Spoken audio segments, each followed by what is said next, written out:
السلام عليكم ورحمة الله وبركاته. تخيل عالماً تتقاطع فيه الشجاعة والبسالة مع الخيانة والتدمير، حيث تتحدى الإمبراطوريات العظيمة بعضها البعض في معارك طاحنة لتحديد مصير الحضارات.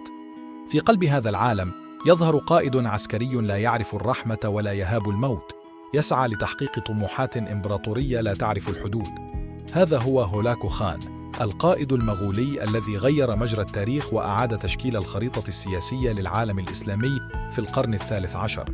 انضم إلينا في رحلة مشوقة لاستكشاف تفاصيل حملاته العسكرية وأثره المدمر على الحضارة الإسلامية، وكيف استطاع أن يكون أحد أكثر الشخصيات تأثيراً ورعباً في تاريخ البشرية.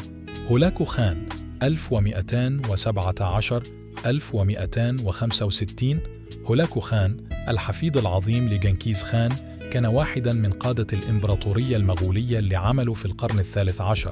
كانت فترة حكمه مليانة بالحروب والغزوات، خصوصاً ضد العالم الإسلامي، ودي أثرت بشكل كبير على الحضارة الإسلامية.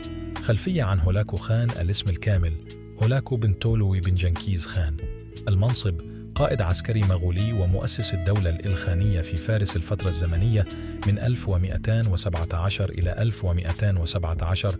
أبرز حملاته ضد المسلمين: غزو بغداد 1258. الأهمية: بغداد كانت عاصمة الخلافة العباسية ومركز ثقافي كبير في العالم الإسلامي. الأحداث: هولاكو خان قاد جيش عظيم وحاصر بغداد.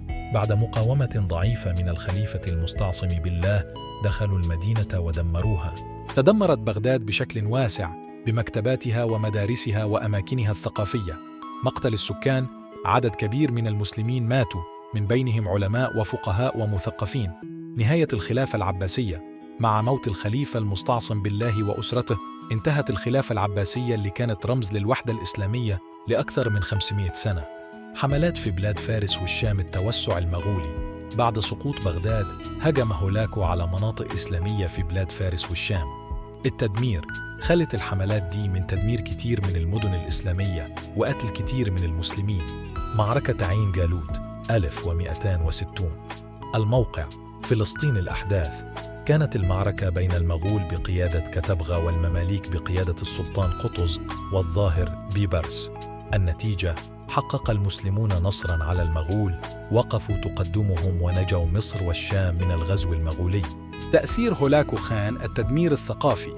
دمر هولاكو مراكز ثقافية كتيرة في العالم الإسلامي، زي بيت الحكمة في بغداد اللي كان بيحتوي على الآلاف من الكتب والمخطوطات. الفراغ السياسي: انهيار الخلافة العباسية خلى فراغ سياسي كبير في العالم الإسلامي، وزاد الصراعات بين المغول والدول الإسلامية الناشئة. هولاكو في الثقافة الشعبية: التصوير الدرامي. غالباً ما يتم تصوير هولاكو في الأعمال الدرامية والأدبية كشخصية قاسية ودموية بسبب تأثيره المدمر على العالم الإسلامي. الحياة الشخصية والنهاية: الديانة. كان هولاكو متسامحاً نسبياً مع الديانات المختلفة، بس زوجته دوقوز خاتون كانت مسيحية نسطورية. النهاية: مات هولاكو خان في 1265 ودفن في أذربيجان، وبعد موته استمر أبناؤه في حكم الدولة الإلخانية في فارس.